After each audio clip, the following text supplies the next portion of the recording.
할렐루야. 옆 사람과 인사합시다. 임마누엘. 네, 오늘 말씀의 제목은 놓치지 말아야 할 것입니다. 많은 사람들이 중요한 건 두고 별 가치 없는 것에 연연한 경우들이 굉장히 많습니다.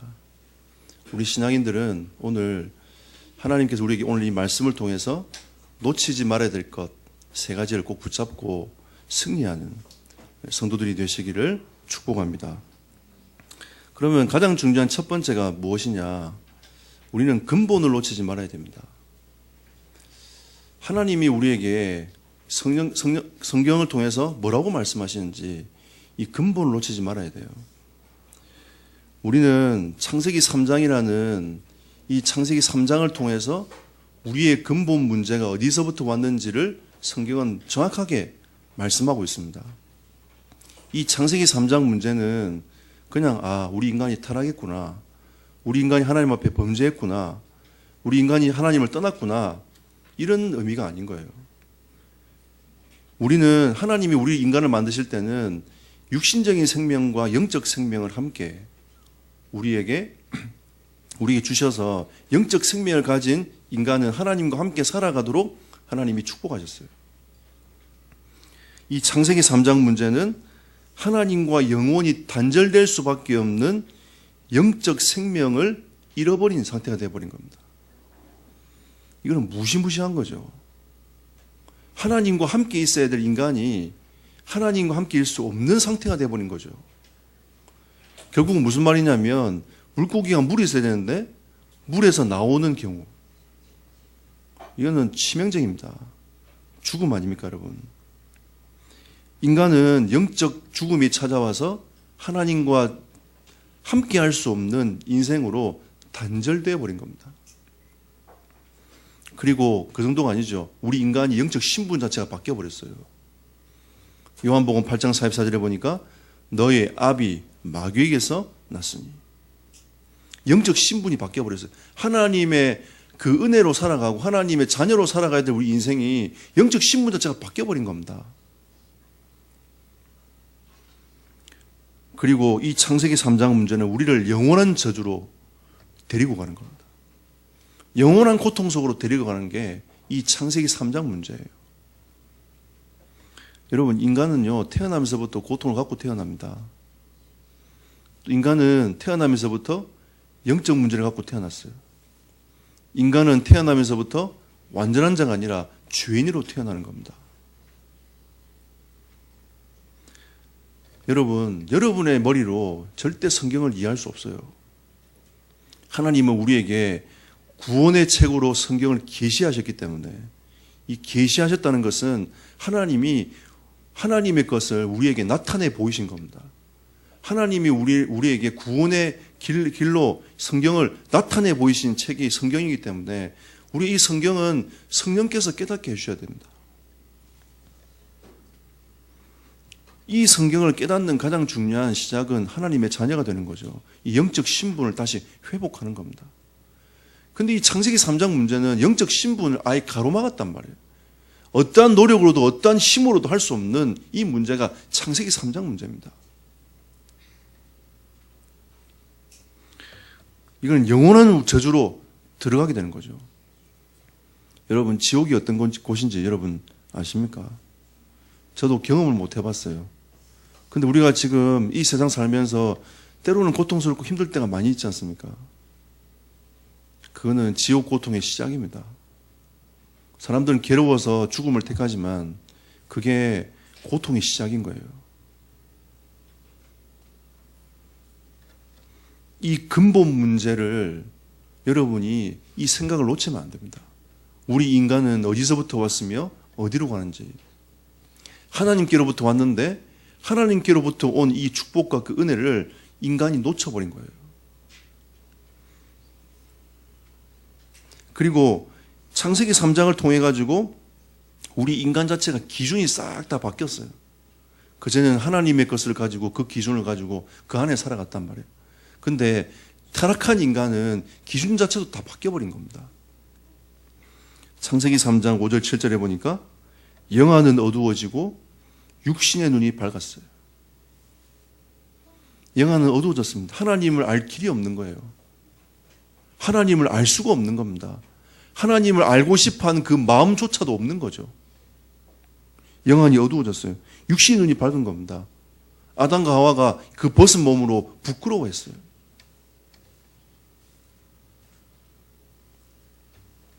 당연히 이 창세기 6장의 문제가 올 수밖에 없는 겁니다. 사람은 기준점이 바뀌니까 그 기준점이 바뀌어 있는 것을 향하여 마음을 두고 생각을 하고 그걸 쫓아가는 거 아니겠습니까? 그게 창세기 6장입니다. 하나님의 사람들이 사람의 딸을 보면서 그 현장으로 들어가는 거죠. 이 세상이 좋아서 흐름을 타고 쭉 들어가는 겁니다. 그 결과 창세기 11장 문제가 생겼어요. 이 세상은 영원한 것이다. 우리가 이 영원한 것을 지키자. 하나님이 더 이상 필요 없는 거예요. 바벨탑을 쌓는 겁니다. 계속. 기준점이 바뀌어버리니까 이 세상이 모든 것인 거예요. 이 세상의 성공과 모든 이 부귀와 영화가 모든 것입니다. 그게 기준점이 돼가지고 걸음을 다 걸어가는 거예요, 사람들이. 그런데 하나님은 이 근본 문제의 해답을 오직 한 가지로 딱 주셨어요. 하나님이 그 구원의 길을 열어주셨는데 사도행전 4장 12절에 보니까 다른 이름을 주신 적이 없다 했습니다. 요한복음 14장 6절에 보니까 다른 길은 없는 거죠. 요한복음 19장 30절에 다른 방법이 없는 거예요. 하나님은 이미 예수 그리스도를 통해서 다른 이름 말고 예수 그리스도를 통해서 우리에게 구원의 길을 열어주시고자 모든 것을 계획하셨어요. 여러분, 다른 길은 없습니다. 예수께서 가라사대 말씀하시되 내가 곧 길이요 진리요 생명이니 나로 말미암지 않고는 아버지께로 올 자가 없느니라. 예수 그리스도를 통하지 않고는 하나님을 만날 수 없어요. 예수 그리스도를 통하지 않고는 이 창세기 3장 문제가 해결되지 않는 겁니다. 그래서 하나님 우리에게 하나님의 방법을 보여주셨어요. 그 십자가로 가는 거죠. 우리의 방법은 영광을 받으면 좋겠는데 뭔가 다 잘 됐으면 좋겠는데 갑자기 위에서 빛이 쫙 내려와서 하나님이 왕으로 등극하셔가지고 모든 걸 정리했으면 좋겠는데 근데 예수님은 말 구유에 태어나셨어요. 목수의 아들로 30년을 사셨습니다. 3년 반을 수많은 고난의 길을 걸어가셨단 말이에요. 아무도 인정하지 않는, 종교 지도자들이 아무도 인정하지 않는, 그 당시 엘리트들이 아무도 인정하지 않는 그 길을 걸어가셨는데 결국 그 마지막 길은 어디냐? 사형틀로 죽으셨어요. 십자가. 그 당시 이스라엘 백성들이 뭐라고 했냐? 예수를 십자가에 못 박으라고 했습니다. 하나님 왜 그 방법을 택했을까요? 저도 사실 잘 모르겠어요. 하지만 요즘에 조금 알겠는 것은 이게 하나님의 방법이고 하나님의 사랑이구나. 하나님이 우리에게 표현하신 이 사랑의 방법인 거예요. 이해되십니까 이거? 저도 이해가 안 되면 너무 힘들어하는데 이 십자가 사건 때문에 참 많이 힘들었어요. 왜 하나님 왜 이 방법밖에 없었을까? 왜 이 방법밖에 없었을까? 근데 하나님은 다른 이름을 우리에게 주신 적이 없고 다른 길을 우리에게 말하신 적이 없고 하나님은 그 십자가에서 우리 인생의 모든 문제를 끝내버렸어요. 그럼 우리는 세상의 기준을 쳐다보고 어둠의 기준에 있는 세상을 바라보는 게 아니라 우리의 기준은 어디로 갑니까? 십자가로 가야 돼요. 그리스도께로 가야 되는 겁니다. 그래서 두 번째로 우리는 이 신앙의 기준점을 놓치면 안 됩니다, 여러분. 하나님은 이 근본 문제를 해결하기 위해서 예수 그리스도를 이 땅에 보내셔가지고 우리 인생의 근본 문제를 싹 다 해결하셨어요. 그래서 하나님 우리에게 이 신앙의 기준점에 대해서 우리에게 놓치지 말라고 말씀하시는 겁니다. 여러분, 성경은요, 언약의 책 아닙니까? 언약의 책이라는 것은 하나님께서 말씀하셨다는 겁니다. 이 언약은 하나님의 말씀인 거예요. 인간의 약속은, 말은 약속이지만 하나님은 언약 관계로 우리에게 말씀하시는 겁니다. 우리에게는 일방적인 것처럼 느낄 수 있겠지만 그렇지 않습니다. 하나님은 우리가 죄 가운데 빠져서 영안을 뜨지 못하고 어둠의 길로 계속 가니까 다른 방법이 없는 거예요. 하나님 보시기에 우리가 결정하고 생각하고 가는 그 모든 것이 마음이 보기에 악한 거예요. 하나님은 우리에게 말씀하시는 겁니다. 이게 하나님의 방법이세요. 하나님이 우리에게 말씀하시고 그 말씀을 이루어 가신 하나님이신 겁니다. 그래서 언약의 하나님이신 거예요. 지난 주간에 여러분, 우리가 그 언약의 하나님에 대해서 여러분, 언약의 하나님이 되는 것이 영적 치유라고 말씀드렸습니다. 하나님의 말씀이 우리에게 임할 때에 그 말씀을 우리가 받아가지고 그 말씀의 성취로 살아가는 그 사람이 언약의 백성인 거예요. 하나님이 우리에게 언약의 하나님으로 우리에게 다가오기를 원하시는 겁니다. 여러분, 신앙의 기준점을 바꾸지 마시고 이 신앙의 기준점을 하나님의 말씀으로 딱 두시기 바랍니다. 이게 안 되니까요, 사람들이 흔들려요. 세상 시대가 바뀌니까 말씀의 기준도 바뀔 것처럼 생각합니다. 여러분, 예나 지금이나 하나님의 말씀은 변함이 없어요. 시대가 아무리 바뀌어도 하나님의 말씀은 변함이 없습니다. 시대가 아무리 바뀌어도 구원의 길은 바뀌지 않습니다. 시대가 아무리 바뀌어도 이 창세기 3장 문제는 주님이 재림하기 전까지는 그대로 있는 거예요. 하나님의 말씀은 우리에게 언약으로 딱 들어오는 겁니다. 사람들은 생각합니다. 이 세상이 영원할 것 같다고. 이 세상은 영원하지 않습니다. 이 세상은 언젠가는 종말이 와요. 하나님의 말씀입니다. 근데 수많은 사람들은 이 세상에서 유토피아를 꿈꾸고 있어요. 그 대표적인 사상이 어떤 사상입니까? 공산 사상 아닙니까? 이 세상에 유토피아를 꿈꾸고 있습니다. 수많은 이단들이 이 세상에 유토피아를 꿈꾸고 있다니까요. 그 대표적인 여호와의 증인 꿈꾸고 있습니다. 성경은 여러분, 새 하늘과 새 땅, 하나님이 준비해 놓으신 천국, 하나님이 주신 새 하늘과 새 땅이 이 땅에 이루어지는 겁니다. 하나님의 말씀은 우리의 기준이 되어져야 여러분과 제가 그 걸음을 걸어갈 수 있어요. 이런 말씀을 잘 봐야 됩니다. 혹시 2018년도에 말씀을 많이 못 보신 분들은 2019년도에 말씀을 많이 볼 수 있는 은혜가 있기를 축복합니다. 말씀을 가까이 해야 돼요. 시편 119편 105절에 주의 말씀은 내 발의 등이요 내 길의 빛이라고 했습니다. 주의 말씀은 내 발의 등인 거고 내 길의 빛이라고. 어두운 이 세상에 내가 어디로 가야 될지 모르고 살아가는 이 세상에 주의 말씀은 내 발의 등이요. 한 치 앞을 내다볼 수 없는 어두운 이 세상에서 주의 말씀은 내 발의 등이랍니다. 인생 예측할 수 있습니까, 여러분? 없어요. 진짜 예측할 수 있는 사람은 용감한 사람입니다. 진짜 영적 문제를 모르는 사람인 거죠. 그런데 이 어두운 세상에서 주의 말씀은 내 발의 등이고 내 길의 빛이라고 했습니다. 여러분, 거의 대부분 다 운전하지 않습니까? 밤에 헤드라이트 다 끄고 시골길 한번 달려보십시오. 어떤 일이 벌어지는지. 헤드라이트 켜도 차선도 잘 안 보입니다. 근데 다 끄고 다녀보십시오. 가끔씩 제가 운전을 많이 하니까 헤드라이트 다 끄고 다니는 분이 있어요. 왜냐하면 요즘에 이제 차가 이 실내등이 밝으니까 헤드라이트 켰는지 안 켰는지 모르고 달리는 경우가 있어요. 그러면 갑자기 차가 나타납니다. 갑자기 차가 앞에 탁 나타나요. 굉장히 위험합니다. 여러분, 빛을 잃어버리면 어두움 가운데서는 굉장히 위험합니다. 달리면 달릴수록 위험한 거예요.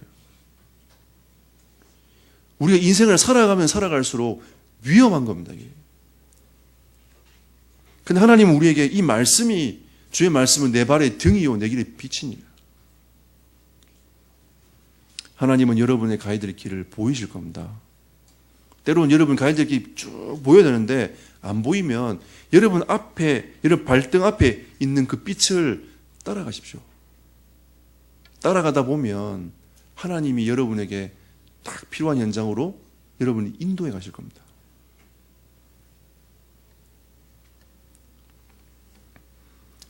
우리의 신앙의 기준점 두 번째, 복음입니다. 말씀은, 이 성경 말씀은 무엇을 얘기하고 있습니까? 그리스도를 얘기하고 있습니다. 그게 복음 아닙니까? 구약에는 오실 메시아, 사복음서에는 오신 메시아, 그 오신 메시아를 붙잡고 하나님을 만나고 성령을 체험했던 사람들의 걸음이 사도행전부터 쫙 나옵니다. 요한복음 1장 14절에 보니까 말씀이 육신이 되어 오신 예수 그리스도. 이 말씀이 육신을 입고 오신 분이 누구라고요? 예수 그리스도라. 우리의 모든 삶을 인도해 가시는 그분, 우리의 빛이 되시는 그분이 육신을 입고 오셨는데 그분이 누구라고요? 예수 그리스도라. 복음은 예수 그리스도입니다. 예수 그리스도에 관하여 증거하는 거예요. 이게 복음입니다. 복음 증거라는 말은 다른 걸 말하는 게 아니고요. 예수님이 그리스도라는 이 사실을 증거하는 것이 복음 증거예요. 복음 증거는 다른 말로 무엇입니까? 전도 아닙니까? 이걸 또 다른 말로 하면 선교입니다. 똑같은 얘기인 거죠. 학자들이 선교는 약간 포괄적 개념을 써요. 교회를 세우는 개념을 더 많이 씁니다. 자, 그러면 하나님의 기준점이 말씀과 이 복음, 말씀 안에 있는 이 복음인데, 그럼 말씀도 복음의 관점으로 쳐다보지 않냐면 말씀이 풀리지가 않는 거예요. 여러분, 우리의 신앙의 기준점을 놓치지 마시기 바랍니다. 놓치면 어떻게 되냐? 오늘 본 말씀 잘 나와 있죠. 1절부터 9절 말씀 보십시오. 그때에 바리새인과 서기관들이 예루살렘으로부터 예수께 나와 이르되, 마태는 그때라는 단어를 많이 쓰는가 봐요.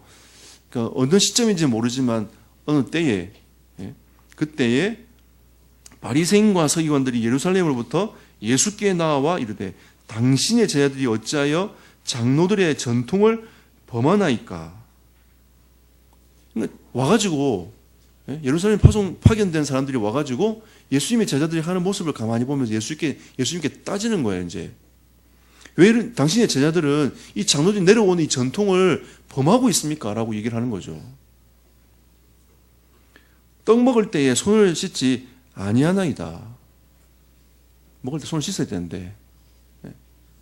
근데 그 이제 소책자의, 그들이 말하는 탈무드의 소책자를 보면 이 그릇에, 종직, 그릇에 가득 채워가지고 이렇게 한 그릇에 손을 이렇게 한 손에 부어서 이제 손을 씻으면 이건 온전한 거예요. 근데 이 한 그릇 가지고 손을 두 개로 씻으면 불완전한 겁니다. 여기까지 명시를 내놨어요, 여러분. 기가 막힌 거예요. 그럼 이게 4분의 1로 줄어드는 거예요.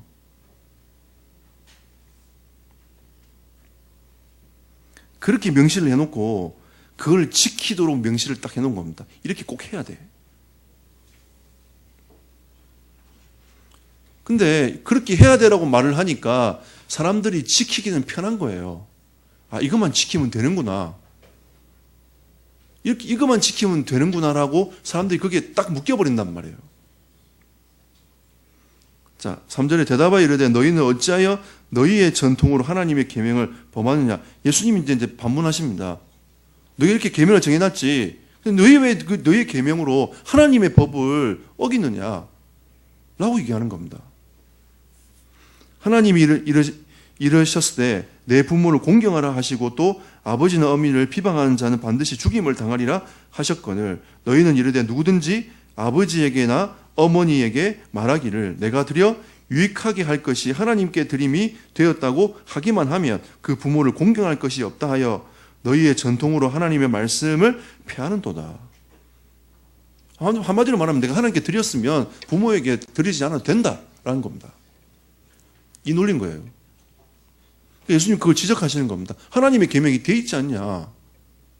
말씀이 기준인데 왜 너희가 이렇게 해석을 해가지고 그렇게 일을 만들어가지고 하나님의 계명을 범하느냐 라고 예수님 오늘 말씀하시는 겁니다. 그리고 예수님 뭐랍니까? 7절에 외식하는 자들아. 그 모습은 번들어 해가지고 기독교인처럼 보이는데 하나님을 섬기는 사람은 보이지만 너희는 외식하는 자가 아니냐. 이사야 선지자의 말씀을 인용하십니다. 이사야가 너희 관하여 잘 예언하였도다 일렀을 때 이 백성이 입술로는 나를 공경하되 마음은 내게서 멀도다. 입술로는 하나님 하나님 하면서 막 하는데 마음에서는 멀도다. 사람의 계명으로 교훈을 삼아 가르치니 나를 헛되이 경배하도다 하였느니라. 참 희한한 말씀이 성취되었습니다. 이 신앙의 기준점 놓쳐버리면 전통에 묶여버리는 거예요. 자, 그리고 13절, 14절 보십시오. 그 결과가 어떻게 나타나냐. 예수께서 대답하여 이르시되 심은 것마다 내 하늘 아버지께서 심으시지 않은 것은 뽑힐 것이니. 하나님이 심지 아니한 것은 뽑힌다는 겁니다. 그리고 14절에 그냥 두라. 그들은 맹인이 되어 맹인을 인도하는 자로다. 만일 맹인이 맹인을 인도하면 둘이 다 구덩이에 빠지리라 하시니. 우리가 이렇다 저렇다 말을 하고 있는 것은 맹인이 맹인을 이끌고 길을 인도하는 것과 똑같다고 주님이 말씀하고 있는 겁니다. 이게 얼마나 어리석은 길입니까? 그럼 그 맹인은 걸어가면 갈수록 어려움은 더 오는 거예요.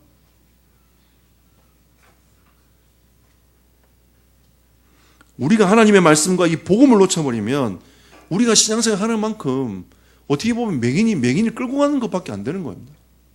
얼마나 위험천만합니까, 여러분? 그래서 하나님 우리에게 신앙의 기준점을 놓치지 말라. 여러분 생각대로 여러분 마음대로 막 살지 마시고 하나님 주시는 언약의 말씀 딱 붙잡고 여러분 그 걸음을 걸어가시는 은혜가 있기를 축복합니다. 마지막 세 번째 결론. 마음의 은혜를 놓치지 마시기 바랍니다. 오늘도 예수님께서 이사야 선지자의 말씀을 인용하시면 이 백성이 입술로는 나를 공경하되 마음은 내게서 멀도다 했습니다. 하나님이 여러분에게 주시는 이 마음의 은혜를 놓치지 않는 은혜가 있기를 축복합니다. 오늘 16절에서 20절 보십시오.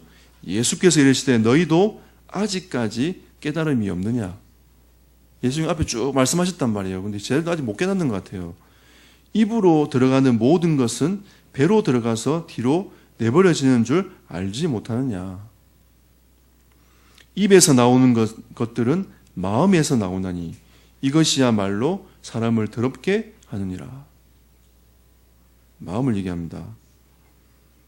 그리고 19절 20절 보십시오. 마음에서 나오는 것은 악한 생각과 살인과 간음과 음란과 도둑질과 거짓 증언과 비방이니 이런 것들이 사람을 더럽게 하는 것이요 씻지 않는 손으로 먹는 것은 사람을 더럽게 하지 못하느니라. 뭘 해야 된다 말아야 된다는 의미가 아닙니다. 우리의 마음이 어디 있냐가 중요한 거죠. 그래서 입에서 나오는 것들은 마음에서 나오나니. 여러분 고백하고 말하고 짜증내고 하는 모든 것이 여러분 마음속에서 이미 있다는 거예요. 그럼 여러분 늘 살아가면서 무엇이 여러분에게 나오는지를 한번 점검해 보세요. 그래서 19절 20절에 마음에서 나오는 것들이 사람을 더럽게 하는 게 아니냐. 그 손 안 씻고 먹는 게 진짜 더러운 거냐. 진짜 마음에서 너희들이 하나님의 말씀을 기준으로 삼지 않고 너희들이 나름대로 전통을 만들어가지고 지금 살아가는 사람들을 그렇게 묶고 살아가는 그게 더러운 거냐.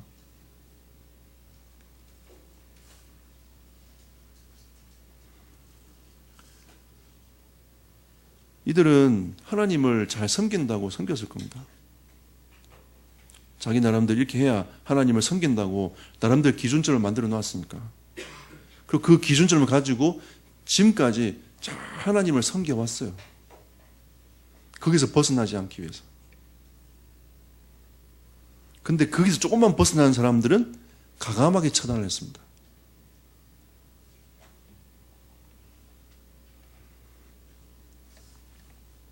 하나님께서 우리에게 신명기 6장 5절에 우리에게 말씀하십니다. 뭐라고 말씀하시냐?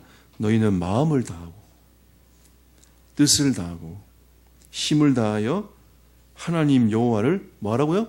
사랑하라. 뭘 지키는 게 아닙니다, 여러분. 뭘 정해놓고 지키는 것도 중요하지만 사실은 그게 사실 우리의 기준점은 아닌 거예요. 우리의 기준은 뭡니까? 마음을 다하고 뜻을 다하고 힘을 다하여 하나님 여호와를 사랑하는 거예요. 어떤 사랑? 그 십자가의 사랑을 느끼라는 겁니다. 체험하라는 거죠. 그걸 누리라는 겁니다, 여러분. 이게 하나님 우리에게 주신 메시지인 거예요.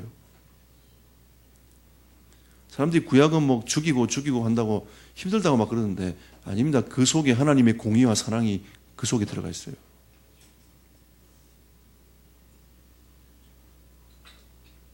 사람들이 죄악 가운데서 끊임없이 하나님의 언약과 말씀의 기준이 아니라 자기 나름대로의 기준을 가지고 이 세상을 쳐다보면서 달려가서 그렇지. 하나님 그토록 섬기지 말라고 했더니 우상 섬기면서 달려가서 그렇지. 하나님은 사랑이십니다. 하나님 메시지는 마음과 뜻과 힘을 다하여 하나님 여호와를 사랑하라. 이게 하나님이 주신 메시지입니다. 그리고 여호수아를 통해서 하나님의 약속을 믿으라고 우리에게 말씀하시는 겁니다. 여호수아 1장 6절에 뭐라고 하십니까? 마음을 강하게 하라. 강하게 할 수 없는 수많은 요인들이 너에게 올 거니까 너는 마음을 강하게 하라. 그리고 뭐랍니까? 담대하라. 여러분, 하나님의 자녀로 살아가는 것이 때로는 조롱거리입니다. 하나님 금방 응답이 없는 것처럼. 이스라엘 백성들이 출애굽해가지고 그 한 15일이면 빨리빨리 걸어가는 사람 7일 만에 올라가는 그 가나안 땅인데, 예를 들어서 그 수많은 사람들이 올라갔다 칩시다. 그러면 한 달 정도 쭉 타고 천천히 올라갔다 칩시다. 한 달만 하면 갈 수 있는 거리인데 40년을 광야에서 하나님이 딱 묶어놨어요. 우리 생각에 한 달 만에 가가지고 가나안 싹 다 정복하고 하나님이 막 축복하시면 얼마나 좋겠습니까?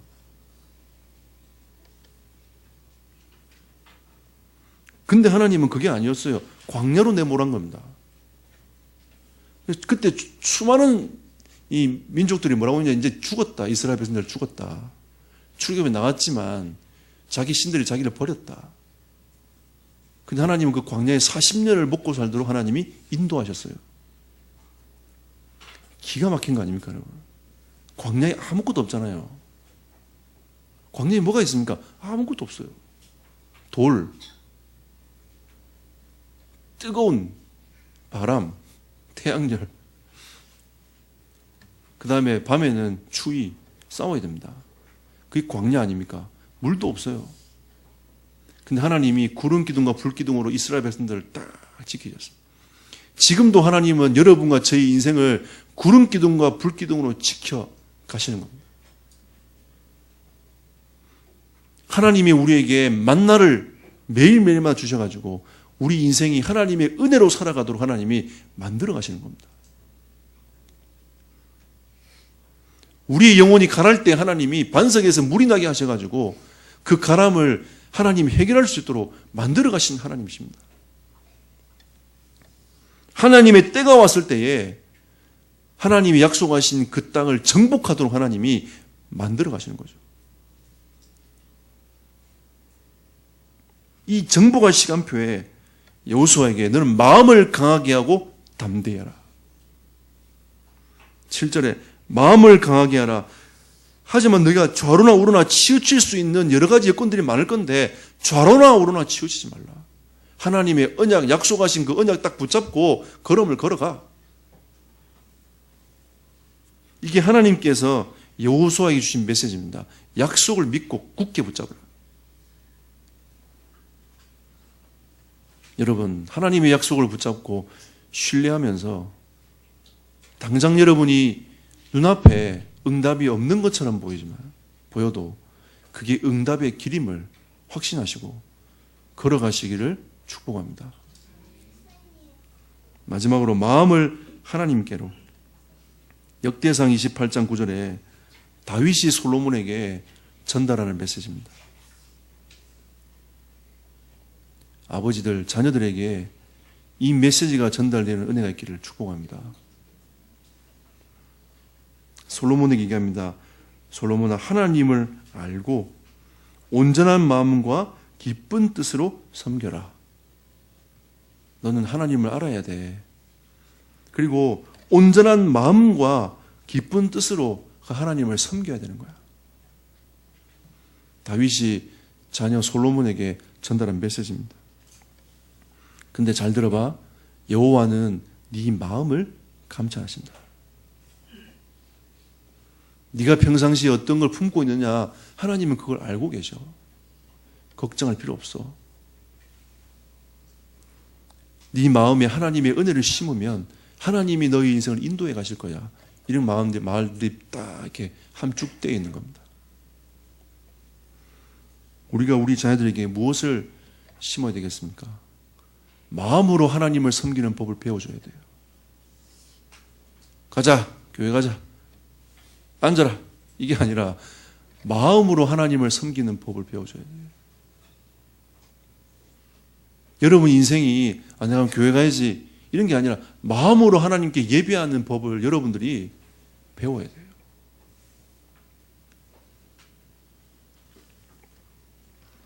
우리가 놓치지 말 것은 하나님이 우리에게 주신 이 근본 문제와 근본 해답, 여러분 놓치지 마시고 늘 기억하고 그 은혜에 붙잡힌 바 되어지는 하나님의 사람이 되길 축복합니다.